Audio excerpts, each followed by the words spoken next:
we're still, looks like YouTube is still spinning on going live. So I don't know how much of this I've been talking to a dead camera. Hopefully I haven't been just yammering on for too long without people actually hearing me. So thank you guys for joining me once again. I'm here with a delicious treat for myself for lunch. Today it's Boston cream pie. I saw that Boston cream pies were going for just $5 a piece at the grocery store bakery, so I couldn't pass that up. Come on, let's get this thing open. Of course, it has this nice like food ring. A Boston cream pie, for folks who are not familiar, is a sponge cake with a like a custard in the middle, cream filling in the middle.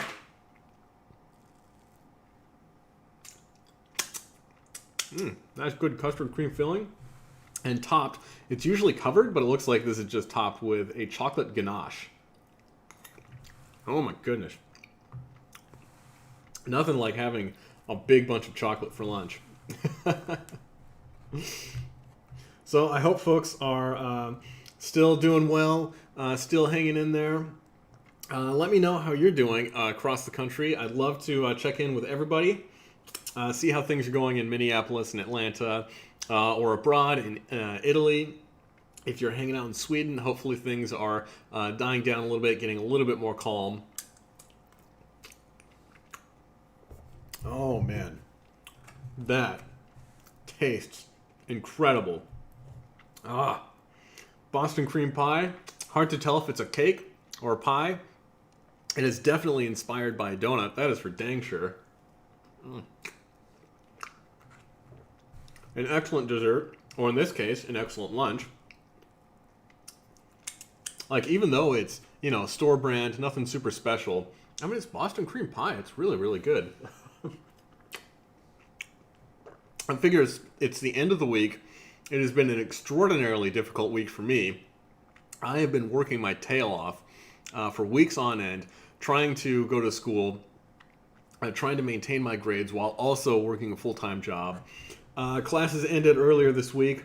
Actually, they technically ended last week, but my final report, my final research paper and everything was due this week. So finally I was able to get all that stuff off my plate. And oh my goodness, when I turned those things in, when I hit that submit button, it was like a weight off of my shoulders. I mean, all of a sudden, I just felt so much lighter. All this stress went away. So I think it is appropriate to celebrate with a little bit of cake. Oh, so good. Thank you guys for joining me in the chat. We got AJ showing up. Thank you for joining me today. Says, hey Steve, looks like a tasty cake. It is absolutely tasty, man. I thought you might be eating olives today or something. That wouldn't be too bad of an idea. I do really like olives. Olive oil, of course, one of those things that's like considered a superfood, super really extra healthy for everyone. And every now and then I'll just get like a little can of black olives and just eat those. Pitted black olives, sliced olives, something like that. It's really, really good. Or some, I think it's called like muffaletta. An olive spread, like a chopped olive spread. Super good on sandwiches, stuff like that. Young Jim, welcome to the chat. Welcome to the live stream. Says I couldn't eat more than 3 of those.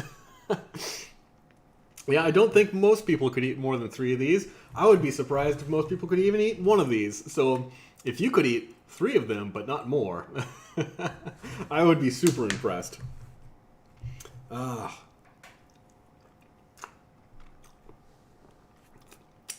my goodness. Well, everybody sees me eating giant amounts of food on this channel, like all the time. And every now and then, I'll get questions about like whether I think competitive eating promotes eating disorders or disordered eating, I guess. It's kind of like 2 things which are a little bit different, but both are kind of inferring the same thing. And some people, a lot of people will ask if I think that competitive eating itself is an eating disorder. I think it is kind of an interesting question that's got a lot more nuance to it than I feel like some people might realize. Like, an eating disorder is actually a diagnosed psychological illness a lot like you might diagnose somebody with, I don't know, schizophrenia or some other psychological illness, post-traumatic stress disorder. We don't call it PTSD anymore, do we? We call it something else. Post-traumatic stress something. I can't remember what it is. Just maybe it is just post-traumatic stress. Because in my opinion, it is kind of strange to say that it's a disorder to be really stressed after having some like a traumatic event in your life. So I think it is a little bit more appropriate to call that one just post-traumatic stress. But something that, I feel like most people have this idea of what some of these psychological disorders, these mental disorders mean. But it's interesting to know that like these mental disorders, there are like very specific criteria that need to be followed to actually diagnose one of these disorders. And in fact, it's unfortunate that it is a little bit of a politicized thing, but these are written down in a book called the Diagnostic and Statistical Manual of Mental Disorders. So this is a kind of book that you can actually go on Amazon right now and buy yourself this book. It's let's see, it's abbreviated DSM. And the first, pre-DSM 1. The first edition of the DSM was published in 1952. And it has been iterated on ever since.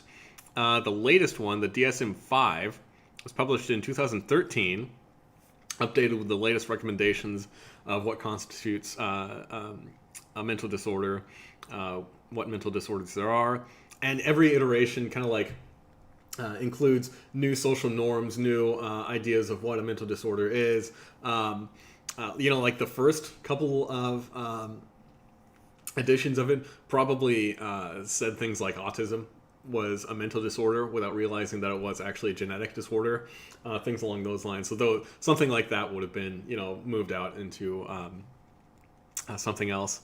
So yeah, being autistic, no longer a mental disorder, thankfully. And even before the DSM, I believe autism was considered to be like, thought to be caused by like a demon, by demons and things that needed to be exorcised by religious rites and things along those lines. Like, it's super crazy. So on the one hand, it is kind of good that there's these strict rules that determine what exactly constitutes a mental disorder. On the other hand, it gets away from the idea that these things are like an ever-evolving idea. Like, it's difficult to pin down what a mental disorder is. For example, one thing that a lot of people might have heard of is this condition called orthorexia nervosa, or just simply orthorexia. Not actually an eating disorder, believe it or not. Basically because it is not enumerated in the DSM. So orthorexia nervosa was a term that was coined back in, looks like it was, the term was introduced in 1997 by American physician Steve.The.Rabbit, MD. He suggested that people's dietary restrictions intended to promote health may paradoxically had unhealthy consequences, such as social isolation, anxiety, loss of the ability to eat in a natural, intuitive manner, reduced interest in the full range of healthy human activities, and in rare cases, severe malnutrition or even death. So, of course, orthorexia, a lot of people know it as the thing that, like, people spend too much time stressing over eating too healthfully, those kinds of things, so that can lead to this condition, orthorexia. Not actually an eating disorder, not a mental disorder, basically because it wasn't accepted in the latest version of the DSM. I couldn't say why it wasn't accepted. I mean, it sounds like a legit eating disorder to me. But it is a serious problem for some people. But yeah, I guess the people who wrote the DSM just decided that it was not going to be an eating disorder. Now, of course, as you can see, people like me, not overly stressed about eating too healthily all the time. So I think we can safely say that competitive eating is not orthorexia. I feel like it would be very difficult to be orthorexic and a competitive eater. Now, you can actually find copies of earlier revisions of the DSM online. It's not too difficult to find. And it's kind of interesting to see the different kinds of disorders that they have. Sexual and gender identity disorders.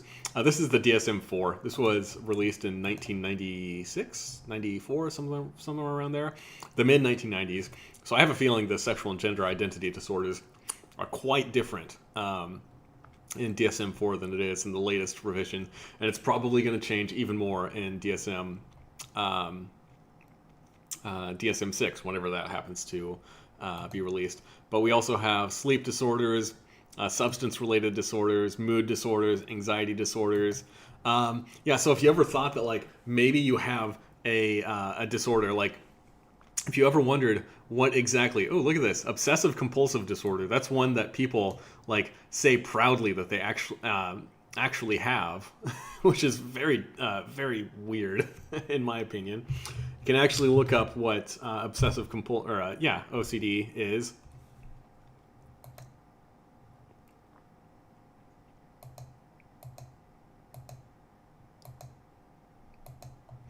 Interesting stuff though. But the section that I am interested in checking out today is the eating disorder. Woo! Let's see. The eating disorder is characterized by severe disturbances in eating behavior. This section includes two specific diagnoses, anorexia nervosa and bulimia nervosa. And then it goes on to describe them. Simple obesity is included in the International Classification of Diseases as a general medical condition, but does not appear in the DSM-4 because it has not been established that it is consistently associated with psychological behavior or behavior syndrome. Let's see. So does this only include anorexia and bulimia? I wonder if that's the case. All right. I think that nobody can say that competitive eating is associated with anorexia nervosa. Let's see. The diagnostic criteria for anorexia nervosa is refusal to maintain body weight at or above a minimal normal body weight for age and height. Let me see. Weight loss leading to maintenance of body weight less than 85% that expected, or failure to make expected body weight gain during a growth period leading to body weight less than 85% expected. Intense fear of gaining weight or becoming fat, even though underweight. C. Disturbances in the way in which one's body weight or shape is experienced. Undue influence on body weight or shape on self-evaluation. D. Postmenarcheal females, amenorrhea. I'm not sure what that first one is. Postmenarcheal. Presumably, maybe I'm pronouncing that wrong or misreading it. I don't know. Amenorrhea, i.e., the absence of at least 3 consecutive menstrual cycles, so on and so forth. Specific type, restricting type. During the current episode of anorexia nervosa, the person may not regularly engage in binge eating or purging behavior, i.e., self-inducing, etc., etc. Binge eating / purging type. During the current episode of anorexia nervosa, the person has regularly engaged in binge eating or purging behavior. I want to see if they actually define what binge eating is, because that's the bit that I think is most interesting. Like,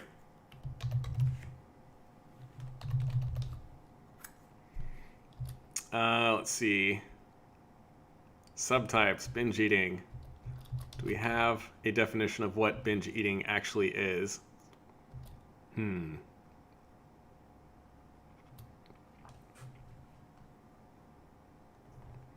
Unfortunately, I don't think so. This is a little bit disappointing. I was expecting this to be a little bit more rigorous in its definitions. I think that if you are able to get your hands on the DSM-5, it's a little bit more rigorous and gives a wider spectrum of different kinds of eating disorders. So the definition of bulimia nervosa. Oh, here we go. A binge is defined as, I'm reading this bit right here.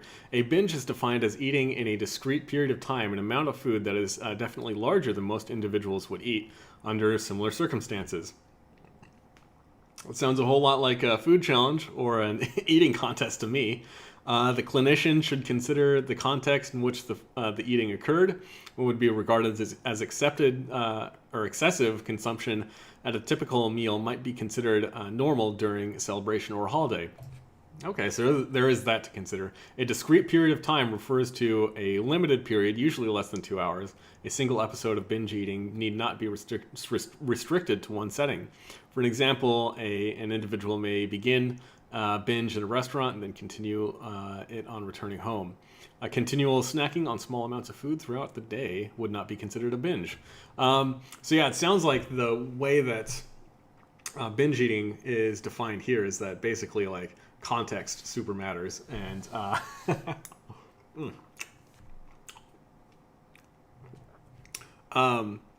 so yeah, in the context of an eating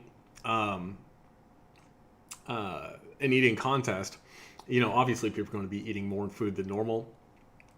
And I believe that one of the criteria for binge eating in the DSM-5 is that somebody feels compelled to continue eating. So like they feel like they would be unable to stop even if they wanted to.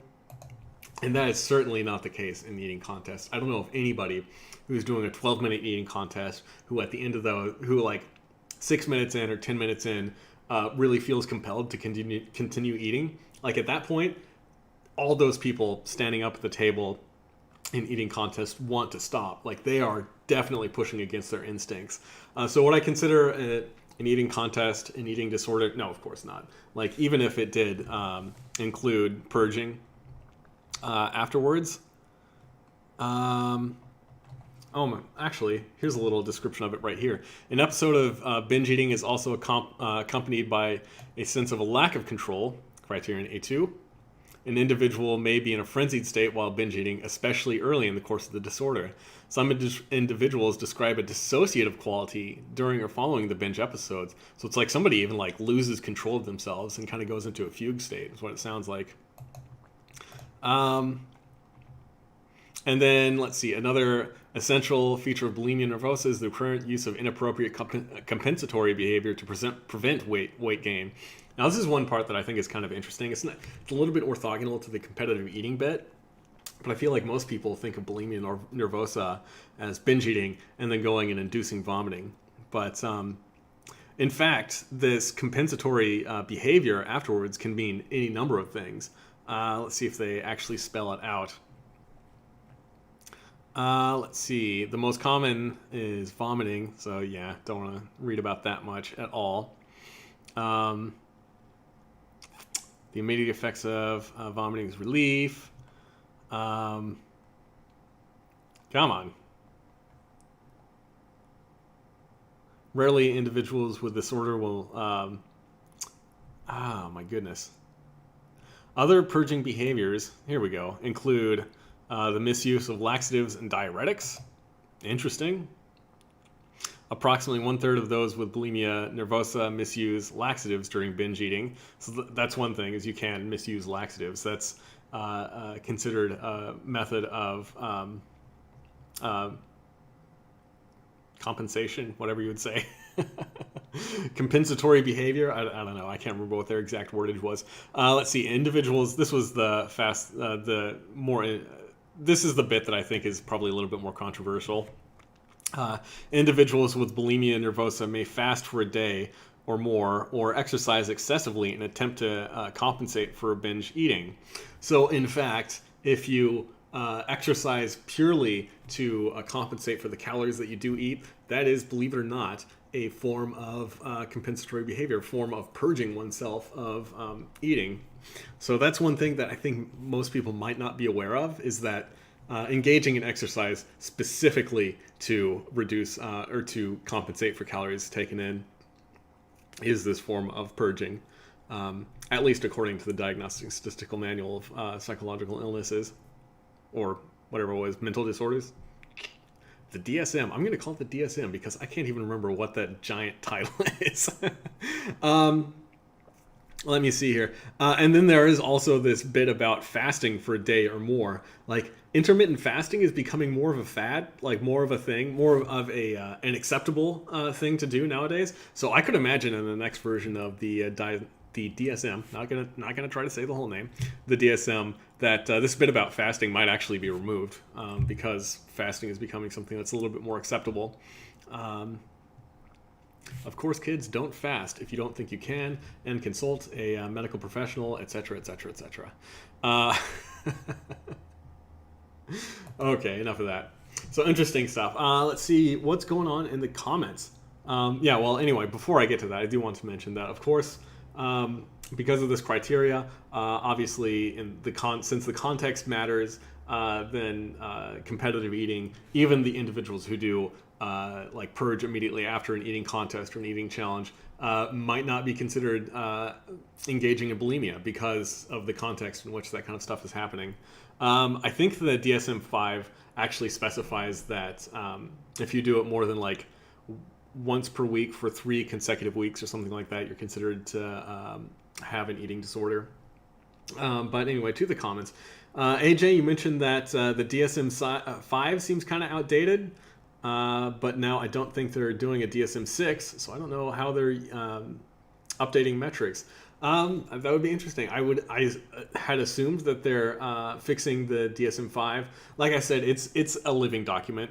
Like it's the kind of thing that changes with cultural norms. When the DSM-5 was published, I assumed that the things that were inside of it were considered relatively normal, and those things obviously do feel a little bit outdated. I feel like cultural norms are changing so rapidly have been changing so rapidly in the last decade that, of course, anything written even in 2013 might feel outdated.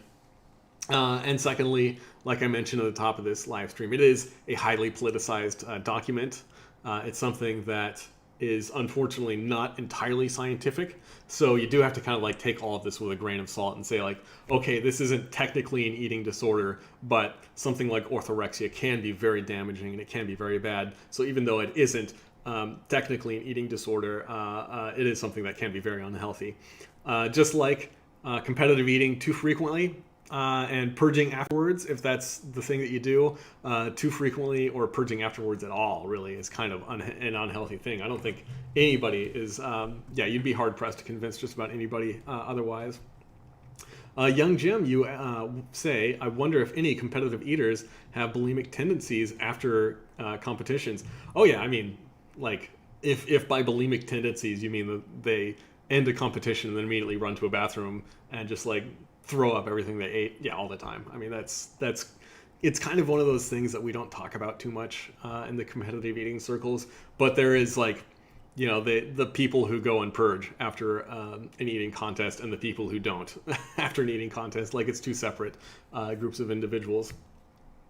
I'm not gonna name any specific individuals, but like, yeah, I'm sure that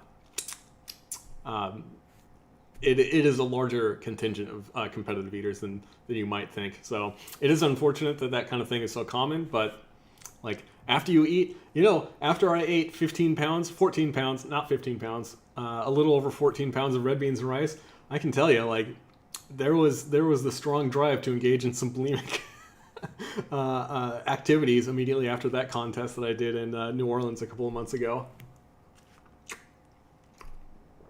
So I definitely get it.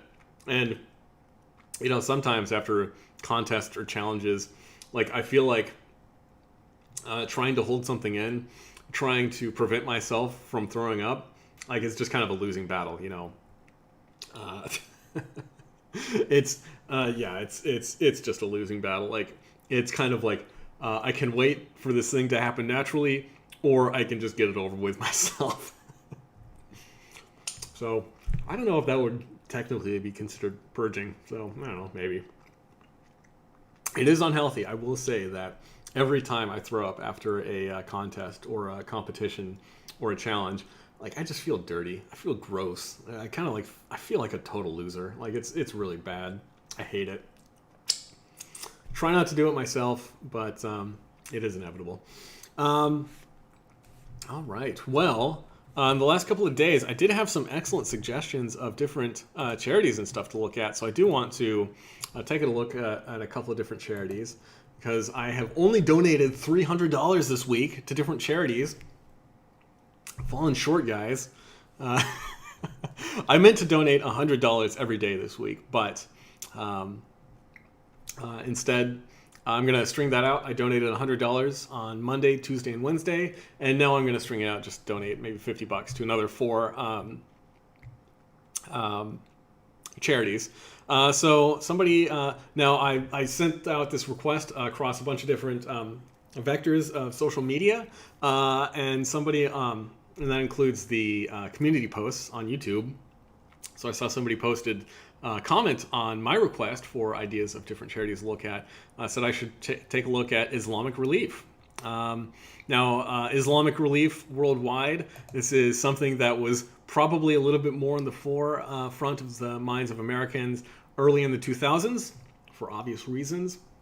There was a lot of racism against Islamic people. Would I call that racism? There was a lot of discrimination against Islamic people anyway, because of their beliefs, because of the actions of a couple of very, very bad individuals. So let's see, what is Islamic Relief about? It is an independent humanitarian development organization. Islamic Relief has been serving humanity for 35 years with an active presence in over 40 countries. Cool, I like that.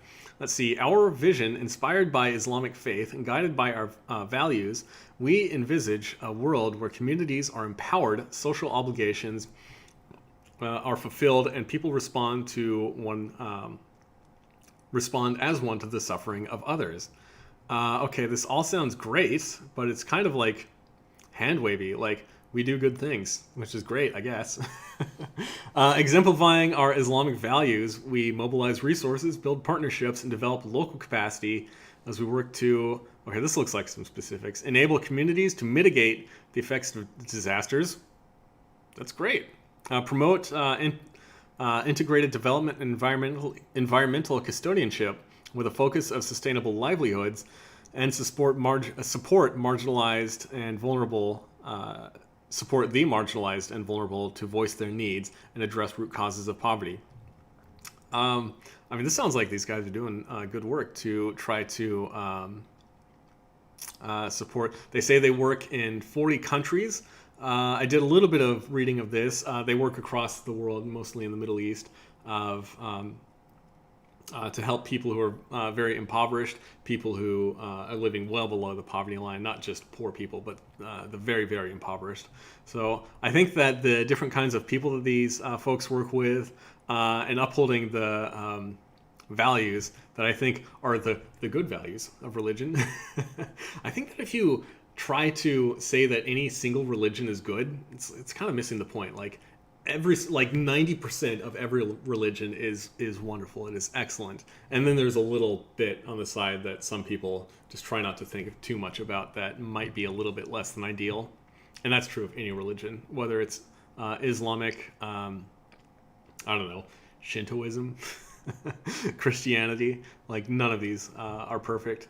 So I think that their work is, it does sound like a very worthwhile cause. I definitely like this. The American Civil Liberties Union. This was sent to me by, I believe this was AJ actually sent me an email. So thank you, AJ, for shooting this to me in my email. Anybody else who wants to suggest other stuff, email down below. I think so anyway. Let me check. Yeah, look at that. Email in the description box. Okay, great. So this is the ACLU. Oh my goodness, I can't remember what ACLU stands for. Oh, it's up here. It's the American Civil Liberties Union. Okay. So this is black people are being murdered and brutalized by police with near impunity. Act with us to end police brutality, demand racial justice, and defend our rights to protest. Your donations will fuel our legal battles and urgent advocacy efforts. This sounds very, very appropriate for what's going on in America today. The ACLU dares to create a more perfect union beyond one person, party, or side. Our mission is to realize this promise of the United States Constitution for all and expand the reach of its guarantees. So it sounds like it's mostly like how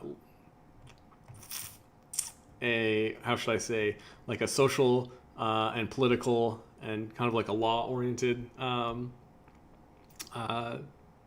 method of fighting injustice, which I think is like probably the most important nowadays, since like we're fighting ideas, right? We're fighting the idea of racism, the idea of discrimination, things along those lines. And the way you fight ideas is with more and better ideas, with more and better talking, basically. So I think that the ACLU, this is not completely new to me.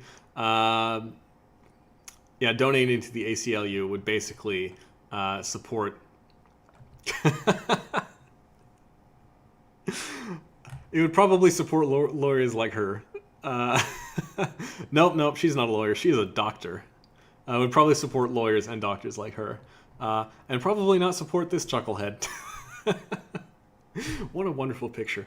I wonder how badly Trump is going to lose in the election this fall.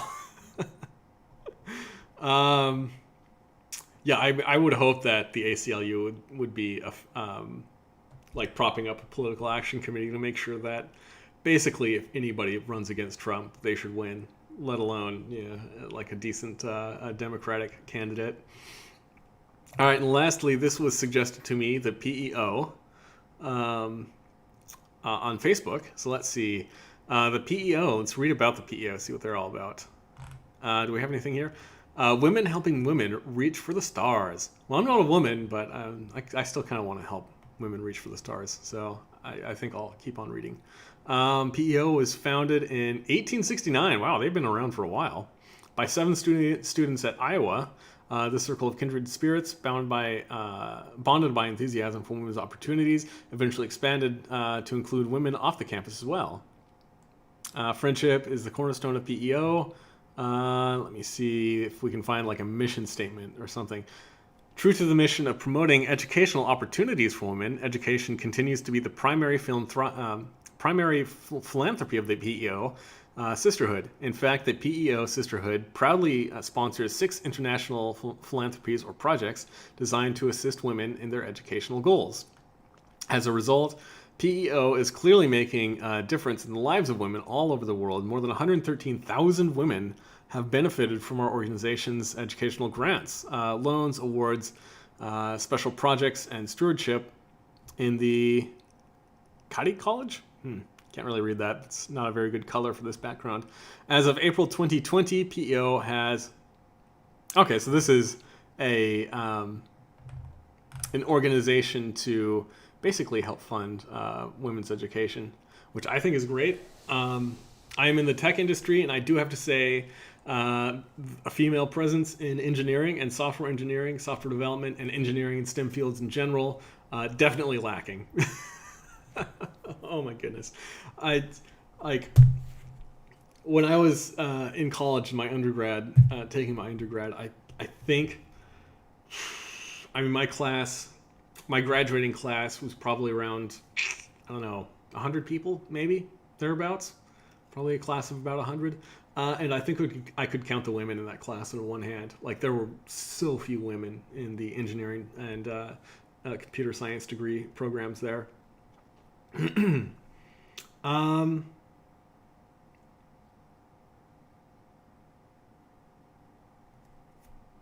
Yeah, so like I'm kind of up in the air about which one of these to support. I think that Islamic Relief, all 3 of these are definitely excellent. So, you know what? I have a certain disdain for our current president of the United States. So, the ACLU, they're going to get my money today. I think that it would certainly be worthwhile to donate to any of these causes. They're all just seem like they're very, very good. But ACLU, you're winning my heart today. I think that's mainly because the ACLU is tackling the issues that are so to the front of media and everything that's occurring right now. I'm going to try to continue talking while typing in my information on this other window that folks can't see. No, my city is not, that's my apartment, not my city. Good grief. All right, let's see. I live in Washington State. Yes, all of this looks good. Giving you guys some money. Come on. Let's get this thing rolling. Oh no, I didn't want to do that. Can I like make a donation that's just a one-time donation? Oh, okay, here we go. One-time donation. I was filling out the wrong form. So, gonna fill out all this stuff one more time. Of course, if you're wondering why you can't see this, I have this open in a window that's in another screen, mainly because I don't want everybody to see what my credit card number is, because then somebody might decide to donate a lot more money than I actually have on my behalf.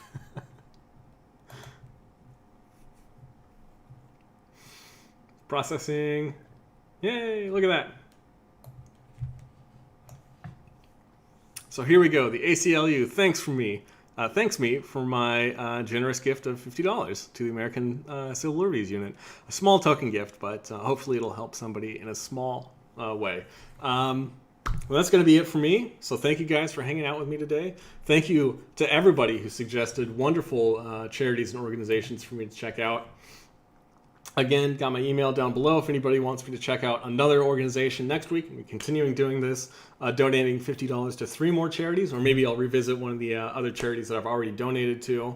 So thank you guys for hanging out with me. I hope you guys have an awesome weekend. I hope everybody's staying safe and staying happy. I know things are starting to open up a little bit more. Oh, one thing I didn't even mention. Yesterday, totally exciting news. I went to the dentist. It was incredible. I've never been so excited to go to the dentist. Basically because it's considered, like dentists and salons both opened up this last week for limited operation. Still things like gyms, movie theaters are still closed down. This is like phase 2. I think it's called phase 1.5, actually, technically, of the opening up plan. So things are opening up. Things are starting to get a little bit better in the United States. And if you haven't seen some of the news of what's going on in Seattle, it is bonkers. It is bananas. It is like, this is a parallel universe kind of stuff. It is absolutely insane. Oh my goodness. Anyway, I've only been catching up on the news quite recently, so that's why it's like all hitting me all at once, and it's pretty crazy. I got through maybe a little more than a third, not quite a half of this Boston cream pie. Absolutely delicious lunch. So thank you guys for hanging out with me. I look forward to seeing you guys again next week. And until then, I hope everybody's let your friends and family know that you love them. Give them a phone call, shoot them an email, maybe even write them a letter on like paper and put a stamp on it and put it in the mail after disinfecting it, of course, because you don't want to accidentally give the postman COVID-19. All right, guys. Thank you so much for hanging out with me today. Until next time. Until next week, in fact. You guys have a good one.